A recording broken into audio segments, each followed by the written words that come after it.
Broadcasting live from the Business RadioX studios in Nashville, it's time for Nashville Business Radio. Now, here's your host. And hello again, everyone. Welcome to another edition of Nashville Business Radio. I'm John Ray, and folks, this is going to be a good one. A lot of timely topics in this show. We've got Karen Williams and Veronica Burns with us, and they are with MGMTinsight. Veronica, Karen, welcome. Thank you. Thanks for having us. We're happy to be here. Yeah, it's a great pleasure to have you. So before we get into some of these topics I promised are going to be great for folks to listen to, let's talk about the two of you and MGMTinsight. How are you serving folks out there? Well, we're on the mark trying to make sure small businesses have the same resource and human resource support as any other large companies would have, and making sure that what we do for them keeps them in compliance. So, yeah, we're very attentive to small businesses. Exactly. Our goal is to be proactive for small businesses and not reactive about situations, because small businesses are very, very busy and they just don't have time to deal with a lot of issues a lot of times. So we're there to help them. You know, we were chatting a little bit before we came on the air about all the issues that are out there right now that are have I guess maybe at the top of the headlines for business press are HR related. You know, whether it's work from home, whether it's talent shortage, whether it's diversity and inclusion, all these issues are HR related, and a lot of businesses are just not ready for that, right? Yeah, exactly. And retention is a huge issue nowadays. Sure. I mean, if you have a business with more than a few people, then you're going to have people problems. And we help businesses with people problems. And so there are so many HR issues out there that maybe businesses haven't even realized were HR issues. And so we are there to help businesses get that work off their plate and make sure that they do things that are legal and will work for them, and to help position them to grow. What we've experienced is, small business owners are entrepreneurs. They're typically entrepreneurs with high expertise in their field, and they're distracted by people issues. They're not trained to deal with people and the problems that people have, and they don't have the expertise to deal with the regulations and the employment law issues that come with that. So it distracts from their business. It distracts from the time that they have to focus on growing their business. And we become a resource to take some of that burden off of them. And just to be clear, you serve as essentially the outsourced HR department for your clients. That's correct. Okay. Terrific. So let's talk about some of these issues, maybe in detail and in no particular order, because they're all important. Let's talk about retention and what I read is called the Great Resignation.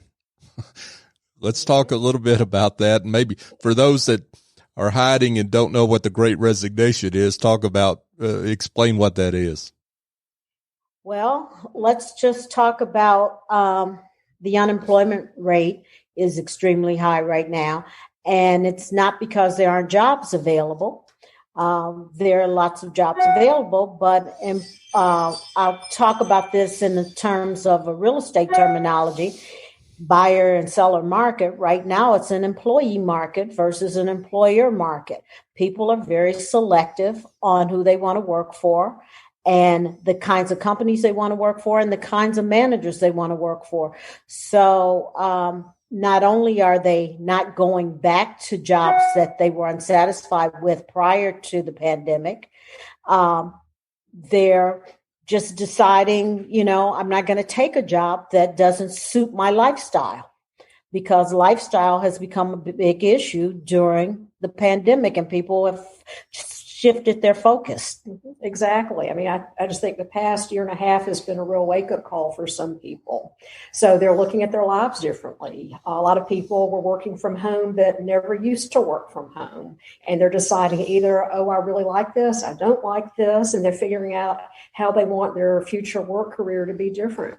So people are making some career choices that are very different from what they would have made 2 years ago. All you have to do is look around. One of my favorite signs that I see nowadays is at McDonald's. They say, "We pay daily."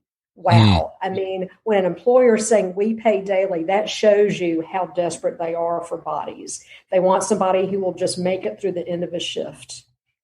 That's interesting. Wow. That's a real shift in things. Yeah, for sure. So just because of that, we've got to be sure once you do hire somebody and have somebody good, you want to keep them. Mm-hmm. Every business has got some good people. They would just be devastated to lose. So one thing we really like to do is work with businesses to keep their great people. And there are some people that maybe you would not be so sad if they moved on. We can help with that also. But you definitely want to keep your good people. Yeah, for sure. So, I mean, I know every company is different. Every company has its own culture and dynamics, internal dynamics. What kind of changes in general do companies need to make to create a better culture where their retention is higher? Well, I think sometimes companies make the mistake of thinking that money is the only issue. Money is very important. People need to be compensated fairly. And of course, we can always help with that, but don't assume that money is somebody's only motivation. It could be very key to someone that they be able to work from home 2 days a week, or that they have the flexibility to go to a child's piano recital or whatever they need to do. So you really need to talk to your employees and understand what motivates them. And if you have 10 employees, you can have 10 different answers. So you really need to understand your people and know what works for them. And I'm glad you brought this up because really the key to retention is making a good hire. So you really should start thinking about this on the front end. A lot of time and money is spent on hiring, recruiting and hiring. And if you've got turnover, that person only stays 3 months, 6 months, even a year, you really haven't recouped what you've spent to hire that person. So making a good hire is another really important aspect of what sets a company apart. And you need to be able to figure out in that hiring process if this is the right person for your company, for your culture, for how you do business. So we help small businesses with that as well. It's not just getting a warm body in there, it's getting the right body in there. Mm-hmm. And that's a really important mistake a lot of businesses make. They're so desperate for bodies right now, they will just hire somebody who walks in, and that can just blow up in your face.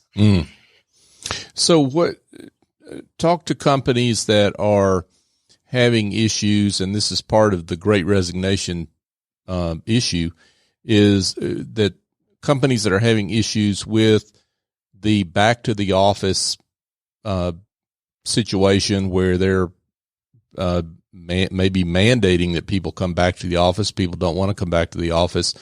Maybe they're looking at a hybrid work environment. What advice are you giving to companies like that, and particularly how to maintain that culture that's so important?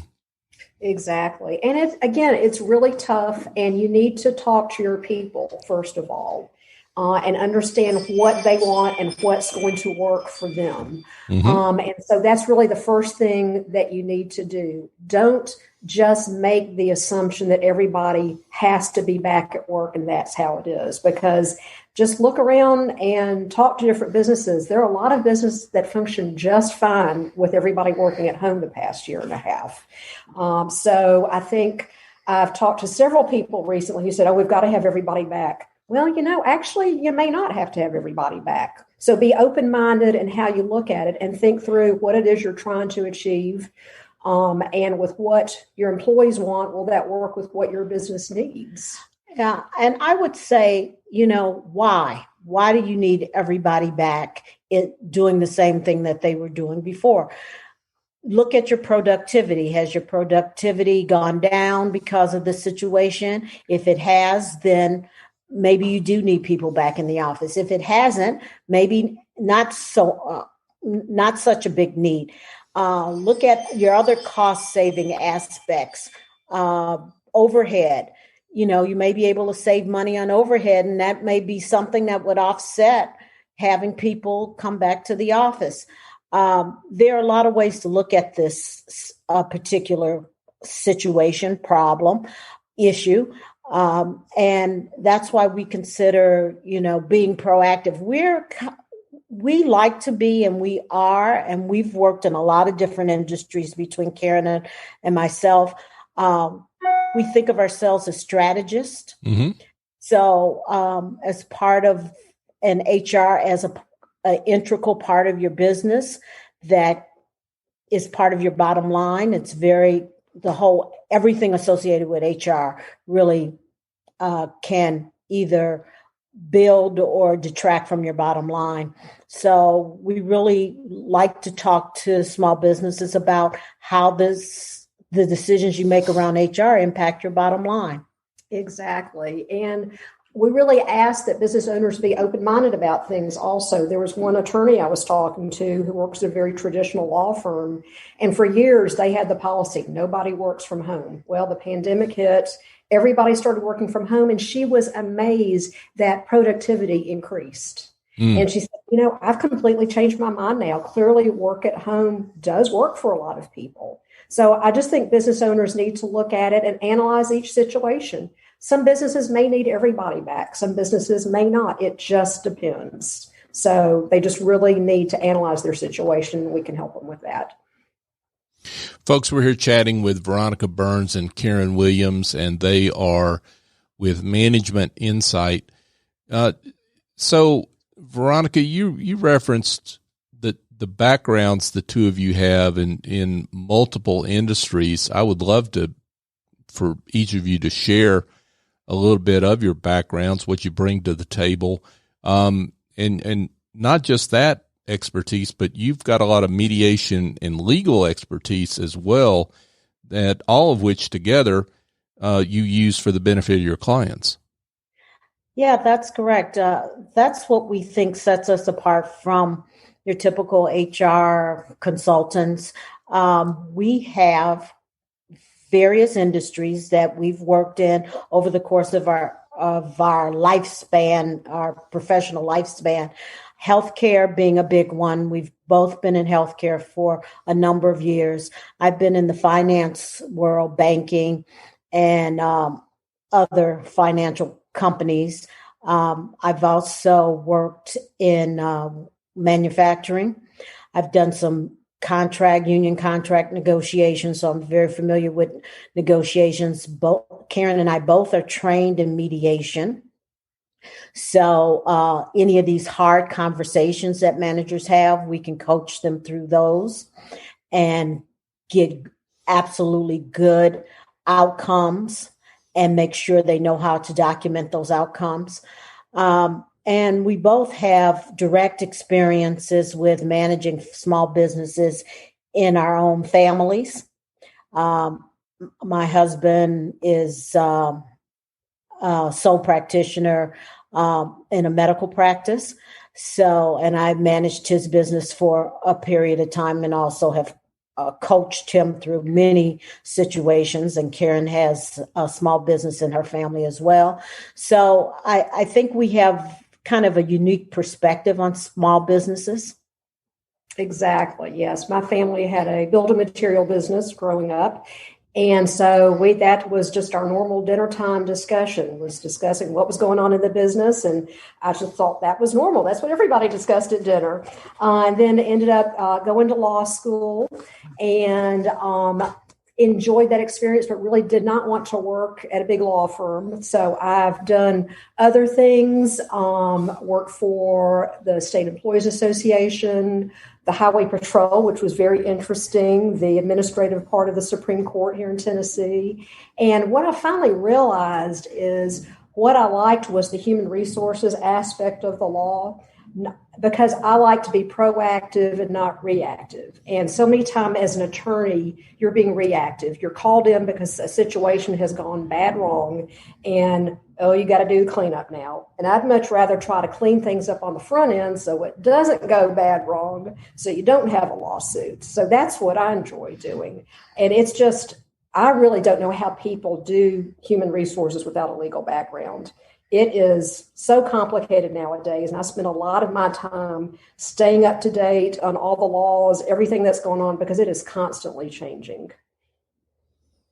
Yeah, let's talk about that since you brought that up. I mean, where do you see the changes, I guess, right now, maybe over the past year, and then what you foresee that business owners need to be paying attention to that where you expect changes in the law? Well, just to give an example, the whole diversity and inclusion issue is huge right now. I think it's going to continue to be very important. And you also have to keep in mind, whether people agree or not, who the president is does help drive things, because that helps drive what happens at the EEOC and at the Supreme Court and at various levels, and it trickles down. But part of what's going on at these higher levels, and also just in the culture at large, diversity and inclusion is a significant issue. Our culture is changing as a whole. If you just look at the workforce right now compared to 60 years ago, when it was more predominantly white male, there is much more of a mix now. More women are in the workforce, more minorities are in the workforce. You have such a wide range of ages, and you just have to deal with all those factors. We are more understanding now of people with disabilities. They are in the workforce. We have to figure out ways to work with them. So these are issues every business has to face and has to think about. So diversity and inclusion doesn't mean just, you hire a few racial minorities. No, you look at all the pieces. Do you have men and women? Do you have a mix of ages? Do you have a mix of skill sets? Are you open to disabled workers? And so we very much enjoy working with businesses and helping them really analyze what they're doing well, what they can work on with diversity and inclusion issues, because it isn't just, we've now hired 2 minority employees, so now we're done. No, first of all, that's great that you hired them, but make sure that they feel welcome in the workplace, that they are successful, and make sure that when you are looking for employees, you're looking in multiple places, that you're not shutting people out.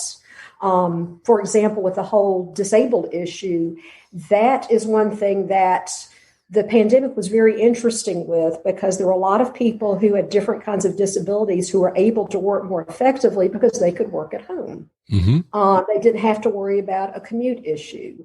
Another example that maybe people don't think of, a lot of people with anxiety did very well during the pandemic.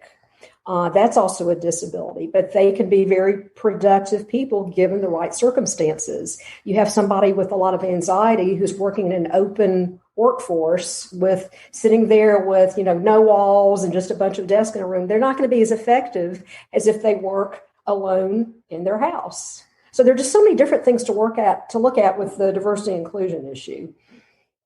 It's a really important topic, mm-hmm. and it's just going to continue. And let's, for those that think those two terms are interchangeable, let's dive into that a little deeper. Diversity is different than inclusion. So let's talk about what companies need to think about in that regard. Okay. So when you think about diversity, you're talking about the spectrum of the differences between people. And you can have a diverse workforce you may have representation with gender, you may have age representation. You may even have cultural representation from people from different parts of the country or different parts of the world, but not everybody feels included. So that's where the inclusion piece comes in. The inclusion piece, it talks about having everyone in your workforce feel like they can be a contributor. They want to be heard. They want to be taken seriously. They want to be able to make a difference. They want to feel appreciated in the workplace. And if they don't have those things, that's when they start thinking about where else can I work and where else can I feel better about the work that I do. Mm-hmm. So they're like two sides of the same coin, making a whole package. You bring people in, but do you make them feel wanted? Got it. And let's chat a little bit about the advice you give companies for taking a stand on cultural issues. I mean, because that's becoming more and more of a, for some companies, an important part of their how they respond to their various constituencies and including their employees and what their employees feel strongly about in terms of their own beliefs and who they lend their services to. So talk about how that works in your mind. That's a really interesting question. As a matter of fact, I have an example that hits really close to home. My son worked for the company that was used, the walkie-talkies that were used at January 6th. And they were used to communicate amongst groups that were storming the Capitol. And the employees didn't feel good about that. Mm.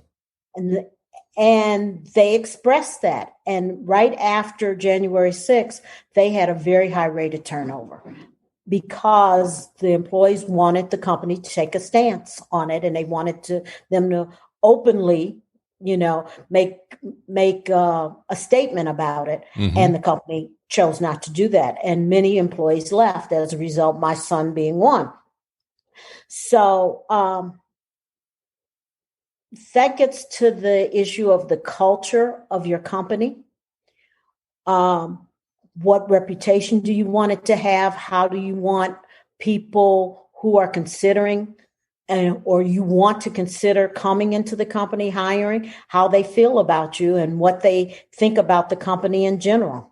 Yeah, there are no easy answers here. Sure. Companies really have to reflect on what they want, how they want to show themselves to the world and what's important to them. And they do need to think carefully before they make these public statements and be sure that they really are behind those statements. I think sometimes I've seen some companies rush very quickly to make public statements that maybe were not well thought out. So they really need to be sure what they're doing. So it really is an individual discussion. And it touches on just the whole social media topic, which is a huge topic for both companies and for the employees, because the company is always having to think about how they're representing themselves to the world, just as employees are representing themselves through their social media outlets. And, there have certainly been a lot of situations over the past few years where employees have gotten into trouble because of social media postings and various things like that. And that's a whole nother topic. That gets very complicated very fast. Yeah, for sure. Folks, we're here chatting with Veronica Burns and Karen Williams, and they are with MGMTinsight, and they do HR work for a variety of small business owners and their companies. Let's talk about how you work with a client. I mean, I got the impression from something you said earlier that a lot of your clients come to you because they've got a problem. That they can't get through, and that's really kind of an entree for you. But let's talk about what an engagement looks like and how those initial conversations kind of unfold? Well, we don't want business owners to come to us because they have a problem. I want them to come to us because they don't want to have a problem. So we do want to be on the front end of that. But if they have a problem, or if they don't, but they know that they have exposure, let's just talk about it in terms of exposure. And maybe it's because they're growing and they know at a certain employee threshold that they may need to do things differently. So one of the things that we do that may be a little different from what others do in the HR business is we do an assessment. We ask them some questions up front. What's working? What do you feel good about? And not only do we ask the business owner, but we ask permission maybe to ask some of their key contributors those questions as well. What's working? What do you feel good about? And then we ask what's not working. Are there some things that maybe you have a gut feeling that needs to be fixed, but you don't know exactly what the cause is or what to do about it? So we do an initial assessment before we get into a major engagement because we want to address the issues that are most important to the company and to the business owner. We want to make sure that we create a fix that they get their money's worth right up front. They feel like, I've spent my time and money on this and I can see some results. So we try to do that. I mean, you can call it low-hanging fruit. You can call it, pain point. You can call it whatever you want, but we try to make sure that we make a difference right away. Exactly. So people tend to engage us either because they are growing or because, for example, what I mentioned, something's gone wrong. And so we come in and help figure out a structure so that they can move forward, so that situation will not happen again. And so really our favorite thing to do and our favorite clients to work with are those who we really get to know well. We come in to help them with some kind of situation, and then we really get to know the company. We get to know the employees. So every time we talk with them, we know the background. It's just a simple situation. Oh, gosh, guess what? We're having another problem with John. Oh, okay. So did this happen? Yes. So we really like being a part of the company so that we really can help them. That's when we're most effective, and we enjoy that the most also. And think about it this way. You can buy a handbook online. You can, Google an employee handbook, and you can put a bunch of policies in place. What we encourage, and the reason that we need to get to know our clients, is that we only create policies that are actually going to work for that company. Because, we make sure that they're in compliance with the law for sure. So the ones that are mandated, we make sure those happen. But those policies that they have some flexibility with, or they can choose to have or not have, we make sure that they're in line with, one, the culture of that company, two, how they make decisions. If you are not going to abide and adhere to the policies you put in place, then you're in a worse situation than if you didn't have the policy in the first place. So we don't create policies that the company's not going to be able to administer. We don't create policies that don't feel right for the company, that is something that they don't believe in, or something that they're not going to uphold. So that whole being knowledgeable of how this company does businesses and how the leaders make decisions is really important for us. Exactly. And a very easy example of that is an attendance policy. A lot of companies say they want an attendance policy, but if they're not going to follow it, or they're only going to follow it for employees they don't like, then that is not going to work. That really is going to blow up in their faces. So we want to be sure they understand, okay, sure, we'll help you put an attendance policy in place, but are you going to actually follow it with everyone, which means you could lose some of your good people. And think about it this way. If an employee is disgruntled and that attendance policy is not followed consistently, and they think they've been victimized, they've been targeted, and they know other instances where other employees have been treated differently. If you haven't had a lawsuit, you probably will have a lawsuit. Yep. And then your own words are just used against you because there's your policy. Right.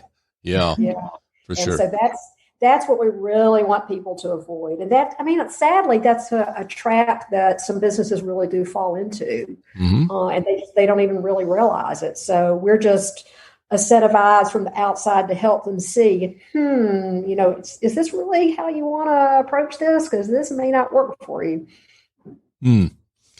So as we kind of come down here to the end of our time together, I would love it, Veronica, Karen, if maybe you could share a success story or two, and obviously you can't use names, but just a situation where your intervention, the great work you do, is really helped out a client in a particularly noteworthy way. Well, I won't talk about a particular client, but I will talk about a situation where we've worked with a client that had some really bad experience with a long-term employee who left that company dissatisfied and did file a lawsuit. It cost them a lot in legal fees to defend the lawsuit. And because even when you're successful, it's still expensive. It's still expensive. And painful. And, when the legal fees start running up, then you're more prone to settle. So I just want to settle this situation and get it out of our hair and move on. So between the legal fees and the settlement, it costs them a lot of money. And then the advice from the attorney is, where's your documentation? One of the reasons that they had a hard time with the case was because they didn't have documentation. So really, people don't realize how important documentation is. And the conversations you have, owners, managers have with their employees, especially if it's around a topic that impacts their employment or decisions that are going to be made about employment, need to be documented. And you can document on a napkin if you like, but you need to know dates and times and what was said or what that conversation was about. So we do help owners think about, having hard conversations, how those conversations should happen, when they should happen, and how to document that and the importance of it. And once they do that, if that turns into a bad situation and they have to go in front of a judge or have a deposition, pull out that documentation, and that will make the world of difference on their behalf. Exactly. And it also stops a lot of problems on the front end, because if a troublesome employee sees that you are on top of things, you are documenting, you do know what's going on, they could be less likely to push things. It's also interesting. We've started doing a blog monthly, so you can look at our website and see that. We've done a recent series on documentation. And the most recent one was talking about a claim that went very successfully. The employee didn't file a lawsuit, but they filed an unemployment claim. And so that's, as things go, that's not as expensive and complicated compared to a lawsuit, but still, it takes your time. It's a lot of work. It's unpleasant to go through. If you've got all your documentation in place, you can present it to the hearing officer at the unemployment hearing, and odds are good you're going to be successful. So it's just good business practice to do that. And yet again, it helps your bottom line. It saves you a lot of heartache, a lot of time, a lot of money. Folks, Veronica Burns and Karen Williams have been with us. They're from MGMTinsight. Veronica, Karen, this has been great. And I can't imagine that after some folks listening to this interview, they wouldn't want to be in touch and talk to you about maybe them utilizing your services. So let's give them coordinates. How can they get in touch? Yeah, the best thing is to look at our website. It's MGMTinsight, and we spelled it MGMTinsight, INSIGHT.com. And you can see our blog posts there and some information about us, our contact info. You can contact us through the website via email, our phone number's there, but that's the best place to start. So please look at it, and we'd love to talk to anybody.